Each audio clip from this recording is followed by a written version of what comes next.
Hello, नमस्कार साथियों। आप सभी का आपके अपने यूट्यूब चैनल BS पॉलिटी जी के टिप में मैं विजेंद्र फौजदार हार्दिक स्वागत करता हूं। मेरे प्यारे विद्यार्थियों, भारत के भूगोल इंडियन ज्योग्राफी के अंतर्गत जो हमारी क्लासेस चल रही हैं उसमें आज का टॉपिक आपका भारत की मिट्टियाँ रहेगा। आज हमारी जो इंडियन ज्योग्राफी के अंतर्गत 5वीं क्लास होने वाली है, तो यहाँ पर भारत की मिट्टियों को कवर करेंगे। पहले थ्योरी के साथ साथ कुछ प्रीवियस ईयर एग्जाम के क्वेश्चन भी कवर किए जाएंगे। यहाँ से एक भी क्वेश्चन आपको बाहर देखने को नहीं मिलने वाला है किसी भी एग्जाम में। तो आइए क्लास को शुरुआत करते हैं। पहले पढ़ते हैं भारत की मिट्टियाँ कवर करेंगे। मृदा, सोयल। मृदा भूमि की ऊपरी पाई जाने वाली दानेदार परत को मृदा कहते हैं, जिसका निर्माण मूल रूप से चट्टानों के विखंडित होने और उनमें वनस्पति व जीवों के सड़ने गलने जलवायु की क्रिया से निर्मित अम्लीय पदार्थों से लाखों वर्ष की प्रक्रिया के बाद मृदा का रूप ले लेती है। मिट्टी के अध्ययन की बात करें तो विज्ञान को मृदा विज्ञान, मिट्टी के अध्ययन के विज्ञान को क्या कहते हैं? मृदा विज्ञान यानी पेडोलॉजी कहा जाता है। भारतीय कृषि अनुसंधान परिषद ने भारत की मिट्टियों को 8 भागों में वर्गीकृत किया है। कितने भागों में वर्गीकृत किया है? 8। मोस्ट इंपोर्टेंट है। तो भारतीय कृषि अनुसंधान परिषद ने भारत की मिट्टियों को कितने भागों में बांटा है? 8। जलोढ़ मिट्टी, काली मिट्टी, लाल मिट्टी, लेटराइट मिट्टी, पर्वतीय मिट्टी, दलदलीय मिट्टी, मरुस्थलीय मिट्टी, लवणीय मिट्टी। तो आइए शुरुआत करते हैं। भारत में सबसे ज़्यादा क्षेत्रफल पर पाई जाने वाली मिट्टियाँ 4 प्रकार की हैं। मोस्ट इंपोर्टेंट, भारत में सबसे ज़्यादा पाई जाने वाली मिट्टियाँ कौन कौन सी हैं? जलोढ़ मिट्टी, लाल मिट्टी, काली मिट्टी और लेटराइट मिट्टी। हम मुख्य रूप से इन 4 मिट्टियों को कवर करेंगे। यहीं से हमेशा अधिकांश क्वेश्चन देखने को मिलते हैं इन 4 मिट्टियों से ही। तो जलोढ़ सबसे ज़्यादा पाई जाती है, उसके बाद लाल मिट्टी, काली मिट्टी और लेटराइट मिट्टी। भारत की सभी मिट्टियों में मुख्यतः 3 तत्वों की कमी होती है। ये जितनी मिट्टियाँ में 3 तत्व की क्या है? कमी पाई जाती है, जिनमें नाइट्रोजन की, फास्फोरस की और ह्यूमस की। तो ह्यूमस यह भूरे काले रंग का कार्बनिक पदार्थ है। पेड़ पौधों तथा जंतुओं के प्राकृतिक रूप से सड़ने गलने और विघटन से जो कार्बनिक पदार्थ निर्मित होते हैं उसे हम ह्यूमस कहते हैं। यह भूरे काले रंग का कार्बनिक पदार्थ पेड़ पौधे और जंतुओं के प्राकृतिक रूप से सड़ने गलने विघटन से जो पदार्थ निर्मित होता है उसे ह्यूमस कहा जाता है। अब शुरुआत करते हैं जलोढ़ मिट्टी से, जो कि भारत के सर्वाधिक क्षेत्रफल पाई जाती है। यानी अधिकांशतः जलोढ़ मिट्टी है वो नदी घाटियों के किनारे और समुद्र तट के किनारे पाई जाती है। इसे दोमट मिट्टी और कछारी मिट्टी के नाम से भी जाना जाता है। तो ध्यान रखना, जलोढ़ मिट्टी के अन्य नाम दोमट मिट्टी या कछारी मिट्टी। जलोढ़ मिट्टी नदियों द्वारा पहाड़ी क्षेत्रों से ला करके मैदानी क्षेत्रों में बिछा दी जाती हैं। जलोढ़ मिट्टी भारत में पाई जाने वाली सर्वाधिक उपजाऊ मिट्टी है। क्षेत्र की बात करें तो भारत का संपूर्ण उत्तरी मैदान और तटीय मैदान में ये जलोढ़ मिट्टी पाई जाती है। प्रचुरता चूना और पोटेशियम प्रचुर मात्रा में इस मिट्टी में पाया जाता है। कमी नाइट्रोजन, फास्फोरस, ह्यूमस की इसमें कमी होती है। ये मिट्टी धान की खेती के लिए सबसे उपयुक्त है। मोस्ट इंपोर्टेंट है, ध्यान रखना, जलोढ़ मिट्टी सबसे उपयुक्त किसके लिए? धान की खेती के लिए अच्छी मानी जाती है। इसके साथ ही साथ गेहूँ, मक्का, तिलहन, आलू खेती भी इस मिट्टी में की जाती है। यदि अभी तक आपने वीडियो को लाइक नहीं किया तो वीडियो लाइक करें, शेयर करें और चैनल पर नए हो तो चैनल को सब्सक्राइब करना ना भूलें। यहाँ पर आपके लिए सभी कॉम्पिटिशन एग्जाम, चाहे RPSC फर्स्ट ग्रेड हो, सेकंड ग्रेड हो, रीट, चाहे TGT, PGT exam, DSSB exam, कोई भी कॉम्पिटिशन एग्जाम हो, उन सभी के लिए ये क्लास है हमारी इंपॉर्टेंट रहेगी आपके लिए। तो मिट्टियों से संबंध एक भी क्वेश्चन आपको यहाँ पर पार्ट नहीं देखने को मिलेगा। नोट्स पैटर्न पर आपके लिए ये क्लास लेकर के आए हैं। तो आइए आगे बढ़ते हैं। जलोढ़ मिट्टी की बात करें तो जलोढ़ मिट्टी 2 प्रकार की होती है। इसमें बांगर और खादर। तो बांगर मिट्टी पुरानी जलोढ़ मिट्टी को कहा जाता है और खादर नवीन जलोढ़ मिट्टी को। नदियों द्वारा कंकड़ पत्थर युक्त जो मिट्टी है मैदानी भागों में ला करके बिछा दी जाती है। तो पुरानी जो जलोढ़ मिट्टी होती है उसको हम बांगर कहते हैं, और नवीन जलोढ़ मिट्टी जो नई मिट्टी ला करके बिछाई जाती है उसे खादर के नाम से जाना जाता है। तो जलोढ़ मिट्टी 2 प्रकार के हैं, खादर और बांगर। बांगर पुराना जलोढ़ मिट्टी, खादर नवीन जलोढ़ मिट्टी। अब बात करते हैं काली मिट्टी की। तो इसका निर्माण बेसाल्ट चट्टानों के टूटने फूटने से होता है। ये बेसाल्ट जो चट्टान है उनके टूटने फूटने के बाद काली मिट्टी निर्मित होती है। ज्वालामुखी विस्फोट, बैसाल्ट चट्टानें या ज्वालामुखी विस्फोट होता है, उससे बैसाल्ट चट्टानें निर्मित होती हैं। उसके बाद काली मिट्टी का निर्माण होता है, और काली मिट्टी भारत के अब मध्य भाग और दक्षिण पश्चिमी भाग में पाई जाती है। यहाँ पर देश अधिकांशतः गुजरात, महाराष्ट्र, मध्य प्रदेश, छत्तीसगढ़ के आसपास के क्षेत्र हैं, यहाँ पर ये मिट्टी अधिकांशतः पाई जाती है। तो काली मिट्टी को रेगोर मिट्टी, कपास की मिट्टी या लावा मिट्टी के नाम से भी जाना जाता है। मोस्ट इंपॉर्टेंट है, काली मिट्टी का नाम कहाँ है, रेगोर मिट्टी किसे कहते हैं, तो काली मिट्टी को, जो कपास की खेती के लिए सबसे उपयुक्त मानी जाती है। इस मिट्टी का काला रंग टिटेनी फेरस मैग्नेटाइट की उपस्थिति के कारण होता है। मोस्ट इंपॉर्टेंट है, याद रखना, काली मिट्टी का काला रंग किसके कारण होता है, टिटेनी फेरस मैग्नेटाइट का। ब्लैक मैग्नेट, ट्रेकेस की ब्लैक मैग्नेट इसे कहा जाता है। क्षेत्र की बात करें तो एमपी, मध्य प्रदेश, गुजरात, महाराष्ट्र, उत्तरी कर्नाटक आदि भी भारत में काली मिट्टी सबसे ज़्यादा पाई जाती है। काली मिट्टी का सबसे ज़्यादा विस्तार महाराष्ट्र में देखने को मिलता है। काली मिट्टी कपास की खेती के लिए सबसे उपयुक्त मिट्टी मानी जाती है। ध्यान रखना, कपास के लिए सबसे उपयुक्त मिट्टी कौन सी है, तो वो काली मिट्टी है, और सबसे ज़्यादा काला मिट्टी का विस्तार कहाँ पर है, महाराष्ट्र।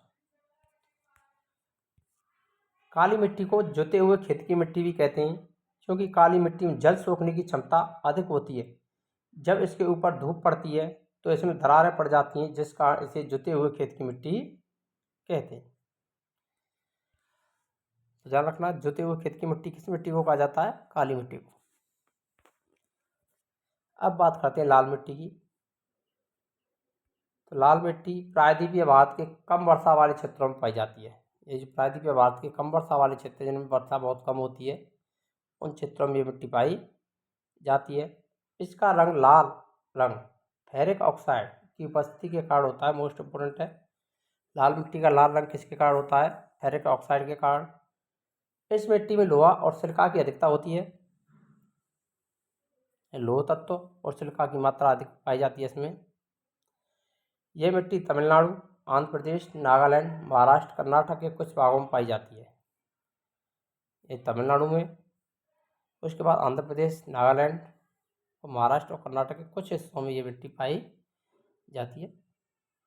तो सबसे ज़्यादा आपकी जो पाई जाती है, ये आपकी तमिलनाडु, आंध्र प्रदेश वाले जो श्रेणी में सबसे ज़्यादा ये मिट्टी पाई जाती है। तो यह मिट्टी सबसे ज़्यादा विस्तार तमिलनाडु, आंध्र प्रदेश में देखने को मिलता है। यह मिट्टी बाजरे की खेती के लिए सबसे उपयुक्त है। बाजरे के लिए सबसे उपयुक्त मिट्टी कौन सी मानी गई है, लाल मिट्टी।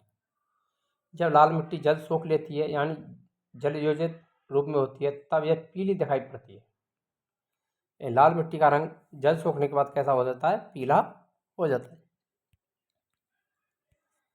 लेटेराइट मिट्टी, यह मिट्टी उस क्षेत्र में पाई जाती है जहाँ पर 200 सेंटीमीटर से अधिक वर्षा हो और अत्यधिक गर्मी पड़े। वर्षा की मात्रा 200 से अधिक हो और अत्यधिक गर्मी पड़े, इसे मखमली मिट्टी के नाम से भी जाना जाता है। इस मिट्टी में लोह ऑक्साइड और एल्युमिनियम की मात्रा भरपूर होती है। लोह ऑक्साइड के कारण इस मिट्टी का रंग लाल हो जाता है। इस मिट्टी का रंग भी कैसा होता है, लाल, किसके कारण, लोह ऑक्साइड की उपस्थिति के कारण। इस मिट्टी में निच्छालन, लीचिंग की प्रक्रिया देखने को मिलती है। मोस्ट इम्पोर्टेंट है, वह कौन सी मिट्टी है जिसमें निच्छालन या लीचिंग की प्रक्रिया देखने को मिलती है, तो वह लैटेराइट मिट्टी। यह मिट्टी मुख्यतः केरल, कर्नाटक, तमिलनाडु, महाराष्ट्र के कुछ हिस्सों में पाई जाती है। यानी समुद्र तट के किनारे वाले हिस्से हैं, उन्हीं में ये मिट्टी अधिकांशतः पाई जाती है। और उड़ीसा, मेघालय, असम के कुछ हिस्सों में भी ये पाई जाती है। लेटराइट मिट्टी का सर्वाधिक जो विस्तार है वो केरल में है। मोस्ट इंपोर्टेंट ध्यान रखना, लेटराइट मिट्टी सबसे ज़्यादा कहाँ पाई जाती है, तो केरल। लेटराइट मिट्टी चाय, कॉफ़ी, इलायची, काजू की खेती के लिए सबसे उपयुक्त मानी गई है। चाय, कॉफ़ी, इलायची और काजू की खेती के लिए सबसे उपयुक्त मिट्टी कौन सी है, तो वो लेटराइट मिट्टी है। लेटराइट मिट्टी का उपयोग ईंट बनाने के लिए भी किया जाता है।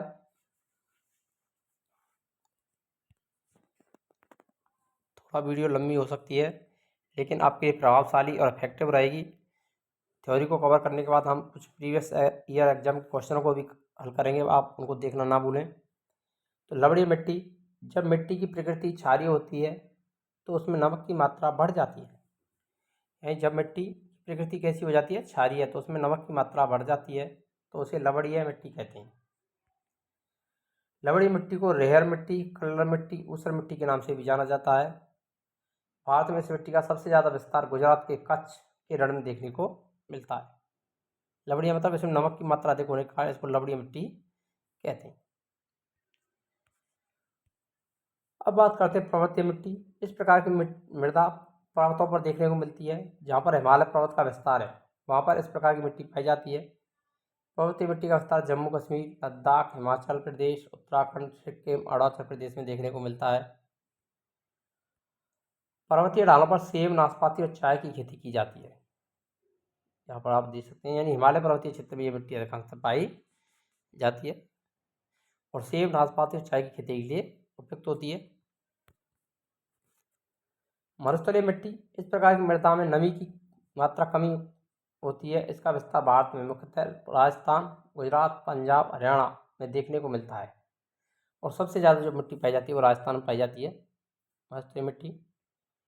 मरुस्थलीय भूमि होने के कारण यहाँ पर खाद्यान्न उगाना संभव नहीं, पर मोटा अनाज जैसे बाजरा, ज्वार, सरसों की खेती की जाती है। अब बात कर लेते हैं दलदलीय मिट्टी की। दलदलीय मिट्टी का विकास अत्यधिक वर्षा और वनस्पति के सड़ने के कारण होता है। दलदलीय मिट्टी में हुमस की मात्रा अधिक पाई जाती है। दलदली मिट्टी का विस्तार मुख्यतः केरल, उत्तराखंड, पश्चिम बंगाल के कुछ हिस्सों में देखने को मिलता है।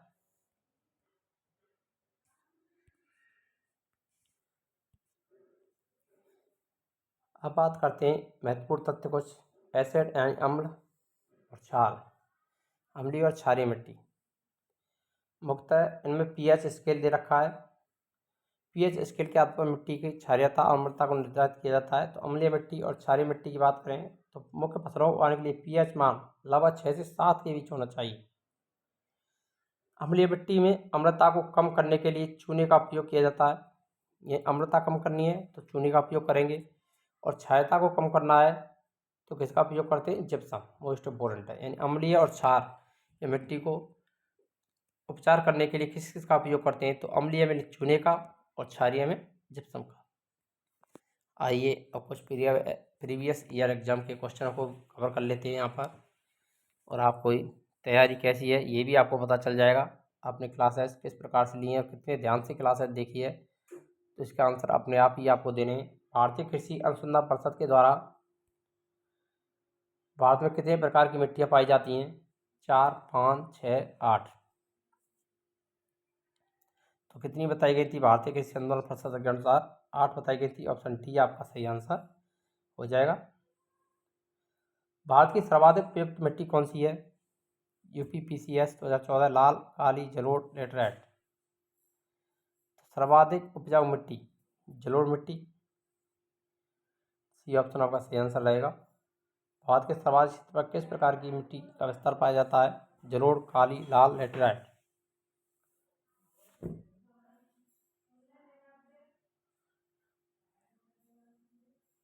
तो सर्वाधिक क्षेत्र पर जो मिट्टी पाई जाती है वो जलोढ़ मिट्टी पाई जाती है। ऑप्शन ए वाला आंसर आपका राइट आंसर रहेगा। नवीन जलोढ़ मिट्टी को अन्य किस नाम से जाना जाता है, खादर, बांगर, कल्लर, लेगोर। नवीनतम जलोढ़ को क्या कहते हैं, खादर। ऑप्शन ए आपका राइट आंसर रहेगा। और पुराना जलोढ़ मिट्टी को अन्य किस नाम से जाना जाता है, खादर, बांगर, कल्लर, लेगोर। तो बांगर, ये ऑप्शन आपका राइट आंसर हो जाएगा। अब बात करते हैं क्षेत्रफल के आधार पर भारत की मिट्टी और सही अवरोही क्रम कौन सा है, मोस्ट इंपोर्टेंट क्वेश्चन है, कई बार पूछा जा चुका है एग्जाम में। जलोढ़ मिट्टी, काली मिट्टी, लाल मिट्टी, लेटेराइट मिट्टी। जलोढ़, लाल, काली या लेटेराइट। लाल, जलोढ़, काली, लेटेराइट। काली, जलोढ़, लाल, लेटेराइट। तो यहाँ पर सही अवरोही क्रम पहचानना है आपको। सबसे ज़्यादा जलोढ़ मिट्टी, उसके बाद लाल मिट्टी, काली मिट्टी, लेटेराइट मिट्टी। बी ऑप्शन आपका राइट आंसर रहेगा।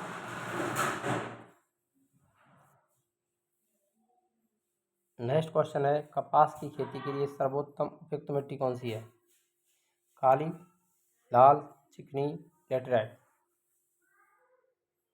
तो कपास के लिए काली मिट्टी, ऑप्शन ए आपका राइट आंसर हो जाएगा। काली मिट्टी का विस्तार पाया जाता है महाराष्ट्र, मध्य प्रदेश, गुजरात, इनमें से कोई नहीं, इनमें से सभी। तो महाराष्ट्र में भी पाई जाती है, मध्य प्रदेश में भी पाई जाती है, गुजरात में भी इसका कुछ भाग पाया जाता है। तो आपका डी ऑप्शन राइट आंसर रहेगा यहाँ पर। भारत में निम्नलिखित मृदाओं से कौन सी बेसाल्ट लावा के अपक्षय के कारण निर्मित होती है? लेटराइट मिट्टी, काली मिट्टी, लाल मिट्टी, जलोढ़ मिट्टी। तो बेसाल्ट से कौन सी मिट्टी निर्मित होती है? काली। बी ऑप्शन सही आंसर रहेगा। रेगुलर मिट्टी का दूसरा नाम लाल मिट्टी, काली मिट्टी, ऊसर मिट्टी या जलोढ़ मिट्टी। यहाँ पर आपका राइट आंसर कौन सा रहेगा? काली मिट्टी। ये ऑप्शन आपका राइट आंसर हो जाएगा। रेगुलर मिट्टी के नाम से आती है। ऊसर, लेह और कल्ला।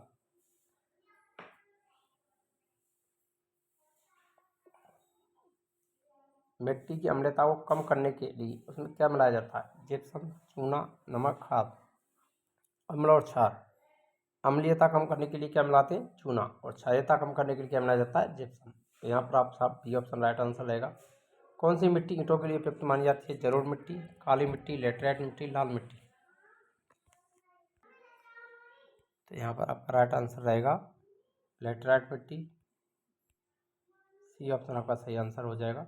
अगर आपको वीडियो अच्छी लगी हो तो वीडियो लाइक करें, शेयर करें और चैनल पर नए हो तो चैनल को सब्सक्राइब करना ना भूलें। मिलते हैं नेक्स्ट वीडियो में नए टॉपिक के साथ। तब तक के लिए जय हिंद, राधे राधे, जय श्री कृष्णा।